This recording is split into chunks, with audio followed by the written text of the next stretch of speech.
가끔 범죄자들 중에는 과거에 유명하였던 범죄자를 우상화하고 범죄를 모방하는 사람들이 있다. 헤르베르토 세다 역시 그런 사람들 중 한 명이었다.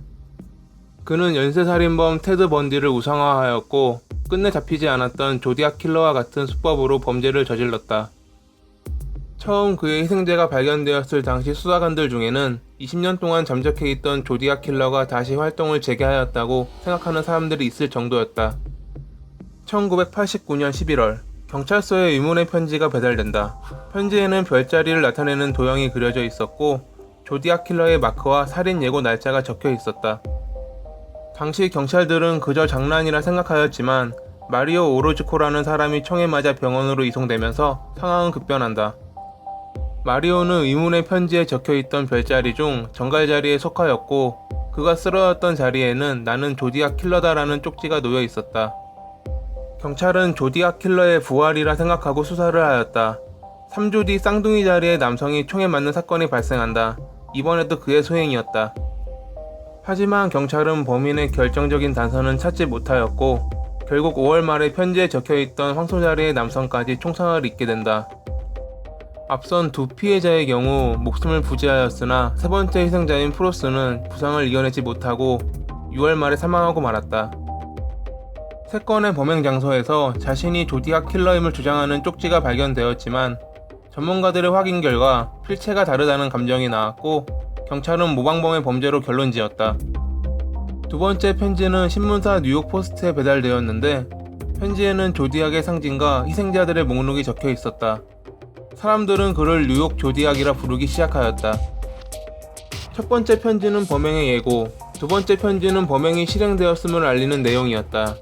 그는 그 뒤로도 암호문으로 이뤄진 편지를 몇 번 보내왔다. 마지막 편지에는 이상한 그림과 죽은 듯이 잠들다라는 문구가 적혀 있었는데 이 편지 이후로 그의 범행이 멈췄다. 예전 조디악 킬러 때와 동일한 모습이었다. 그의 손에 3명이 사망하였고 5명이 부상을 입었다. 경찰은 그를 잡기 위해 노력하였지만 지문 이외에 별다른 증거를 남기지 않고 행적을 감춘 그를 잡기란 어려웠다. 시간은 흘러 첫 모방 범죄가 발생한 지 7년이 지난 1996년 6월 18일 긴급구조센터의 한 여성으로부터 자신이 총에 맞았다는 신고가 들어온다.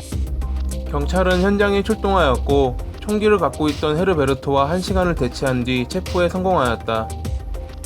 당시 헤르베르토를 신고한 사람은 그의 이복 누이인 글래디였다. 글래디는 평소에 헤르베르토를 정신적 육체적으로 학대를 하였고 그날은 학대의 강도가 심했던 날이었다. 글래디는 자신의 남자친구까지 집으로 불러 헤르베르토를 학대하였고 이에 참지 못한 헤르베르토가 총을 꺼내어 글래디를 쏘았던 것이다. 그 모습을 보고 글래디의 남자친구는 도망을 갔고 글래디는 총상을 입은 상태로 옆집으로 가 도움을 요청하여 경찰이 출동하게 되었다. 체포되어 신문을 당하던 헤르베르토는 진술서에 사인을 하였고 이를 보던 경찰관은 놀라고 말았다. 그가 몇 년 전 자취를 감춘 뉴욕 조디악이 편지에 남겼던 사인과 똑같은 사인을 한 것이다. 경찰은 뉴욕 조디악과 헤르베르토의 지문을 비교하였고 검사 결과 동일 인물임이 확인되었다. 결국 그는 1996년 6월 21일 살인 및 살인 미수건으로 기소되었고 1998년에 징역 83년을 선고받아 아직까지 수감 생활을 이어나가고 있다.